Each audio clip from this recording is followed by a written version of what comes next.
Hi everyone. Today, I'll address the UK's AI skills gap, its link to immigration strategy, and why hiring AI-skilled talent like me is key to closing it.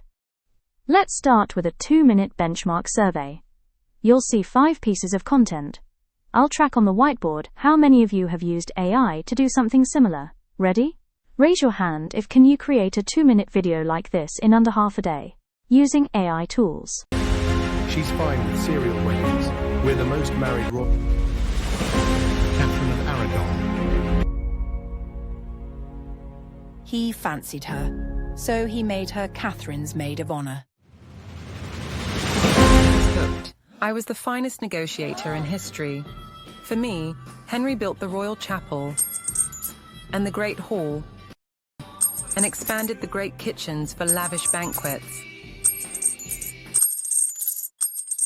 Henry fired the Pope from England and made himself head of his country's church just to marry me. Question 2. Can you instantly learn a new AI or SaaS tool, for example, using numerous AI to cluster content by topic, or coding in Google Colab or Azure with AI assistants to scrape a Twitter account and run cluster analysis with Python?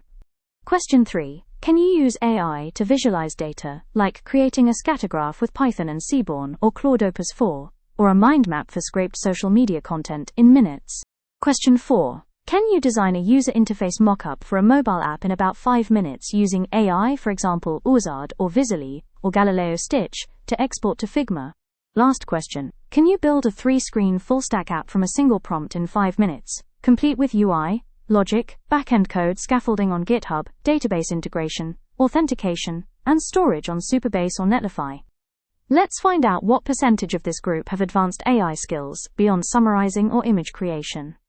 According to DocuSign's Digital Maturity Report 2024, 72% of UK companies report technology skills gaps, with 63% of those gaps related to AI.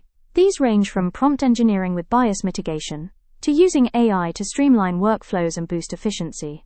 Deloitte surveyed approximately 2,000 UK professionals and found that only 25% had used generative AI in a work setting. The economic impact is huge. For example, in finance, compliance automation alone could reduce operational costs by 30% while improving accuracy.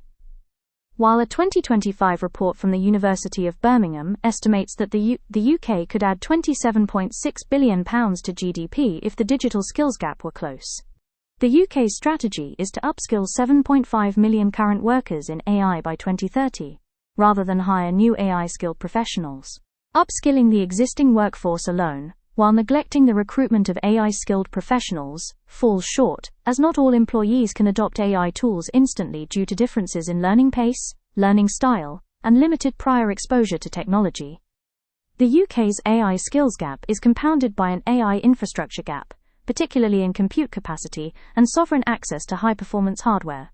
Together, these weaknesses undermine the UK's ability to lead in AI innovation. Why do 93% of UK companies prioritize upskilling alone over hiring new AI talent if this approach won't close the gap fast enough? The UK aims to grow employment from the 75% population in the working age in 2025 to 80% by 2030. This isn't a modest target, if we consider the estimated population growth. The good news is that all the AI-skilled workers like me can be given a good reference for employment, without fears that it's a zero-sum game. Job creation, plus expected replacements, match in fact the demand to reach a 80% employment rate. A 3% circa compounded annual growth rate in employment rate, to reach the 80% in 2030, adds about 1 million jobs per year. The decline in net migration reduces pressure. Migration dropped 52% from 906,000 in June 2023 to 431,000 in December 2024. To hit 340,000 by 2027, the drop is 0.7% CAGR per year. The past hostility towards immigrants that I have faced in the past few years should be set aside. Given the points I've made in this presentation, would you recommend that your employer hire an AI-skilled professional like me? Someone who produced the AI work samples you've just seen, brings fresh thinking, and has the ability to automate, optimize, and innovate using AI? Or would you allow biases exclude capable talent?